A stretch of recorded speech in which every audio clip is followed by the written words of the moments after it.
Сатиричните вести спакувани како медиумски продукт, често јавноста ги перципира како вистински. Тие се одлично подготвени, па дури иако се ирационални, многумина веруваат дека се вистинити. Прифаќањето на сатиричните вести како реални предизвикува конфузија, понекогаш дури и лути реакции кај дел од јавноста. Сатиричните вести немаат намера да предизвикаат штета, но имаат потенцијал да измамат. За жал, често се случува дури и професионалните медиуми да не ја препознаат сатиричната вест и да ја пренесат во јавноста како вистинска.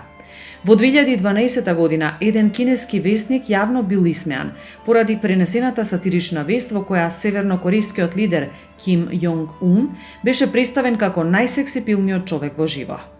Во насока на правилно информирање на јавноста, сатиричните вести мора да бидат прецизно означени.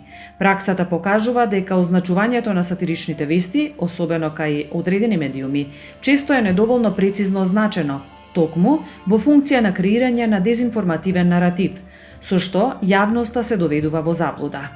Препораки за вас. Сатиричните вести прифатете ги како хумор, неопходен за корекција на политичките и општествените процеси. Кога споделувате ваков тип на вести, бидете креативни во обидот да појасните дека станува збор за сатира. Не споделувајте измислени вести кај кои не е јасно означено дека се сатира.